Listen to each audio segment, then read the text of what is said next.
I want to read a book to you called You Are Special by Max Lucado.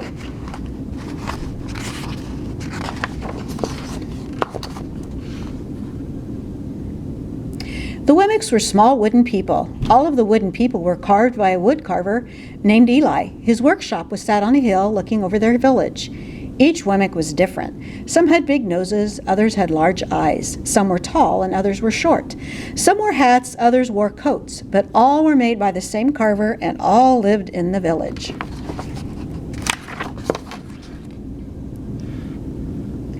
All day, every day, the Wemmicks did the same thing. They gave each other stickers.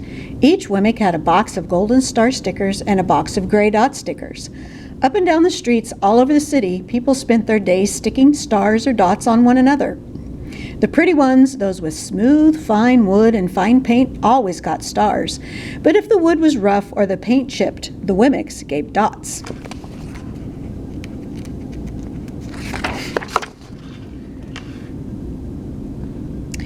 The talented ones got stars too. Some could lift big sticks high above their heads or jump over tall boxes. Still others knew big words or could sing pretty songs. Everyone gave them stars. Some Wemmicks had stars all over them. Every time they got a star, it made them feel so good. It made them want to do something else and get another star. Others, though, could do little. They got dots.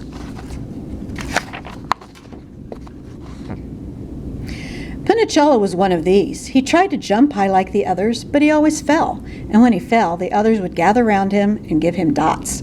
Sometimes when he fell, his wood got scratched, so the people would give him more dots. Then, when he would try to explain why he fell, he would say something silly, and the Wemmicks would give him more dots.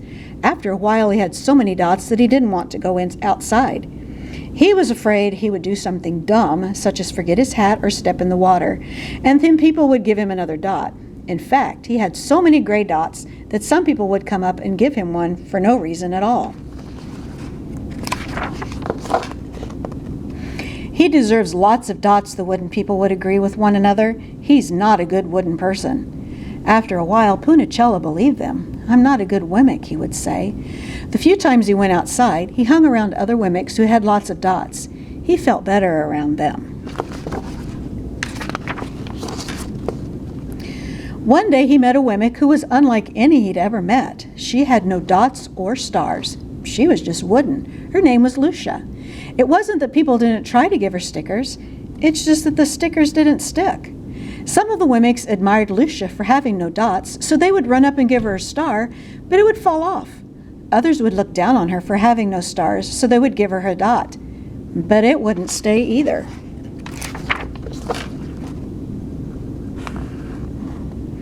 That's the way I want to be, thought Punicello. I don't want anyone's marks. So he asked the stickerless Wemmick how she did it. It's easy, Lucia replied. Every day I go see Eli. Eli? Yes, Eli, the wood carver. I sit in the workshop with him. Why? Why don't you find out for yourself? Go up the hill. He's there. And with that, the Wemmick who had no stickers turned and skipped away. But will he want to see me? Punicello cried out. Lucia didn't hear, so Punicello went home. He sat near a window and watched the wooden people as they scurried around, giving each other stars and dots.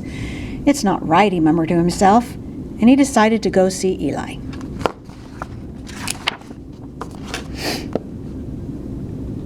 He walked up the narrow path to the top of the hill and stepped into the big shop. His wooden eyes widened at the size of everything. The stool was as tall as he was.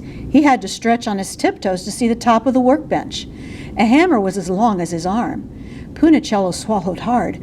I'm not staying here, and he turned to leave. Then he heard his name. Punicello? The voice was deep and strong. Punicello stopped. Punicello, how good to see you. Come and let me have a look at you. Punicello turned slowly and looked at the large, bearded craftsman. You know my name? The little Wemmick asked. Of course I do. I made you. Eli stooped down and picked him up and set him on the bench. The maker spoke thoughtfully as he looked at the gray dots. Looks like you've been given some bad marks. I didn't mean to, Eli. I really tried hard. Oh, you don't have to defend yourself to me, child. I don't care what the other Wemmicks think. You don't? No, and you shouldn't either. Who are they to give you stars or dots? They're Wemmicks just like you. What they think doesn't matter, Punicello. All that matters is what I think, and I think you are pretty special. Punicello laughed. Me special? Why? I can't walk fast. I can't jump. My paint is peeling. Why do I matter to you? Eli looked at Punicello, put his hands on those small wooden shoulders, and spoke very slowly. Because you're mine. That's why you matter to me. Punicello had never had anyone look at him like this, much less his maker. He didn't know what to say.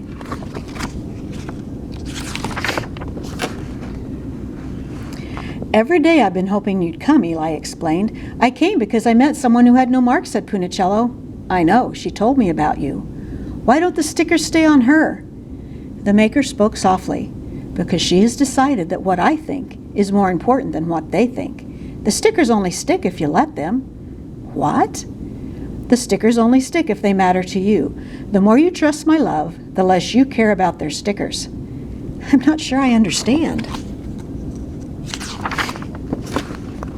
Eli smiled. You will, but it will take time. You've got a lot of marks. For now, just come to see me every day and let me remind you how much I care. Eli lifted Punicello off the bench and set him on the ground. Remember, Eli said, as the Wemmick walked out the door, you are special because I made you, and I don't make mistakes. Punicello didn't stop, but in his heart he thought, I think he really means it. And when he did, a dot fell to the ground. So, Punicello found out he was very special, just like I think all of you guys are very special too.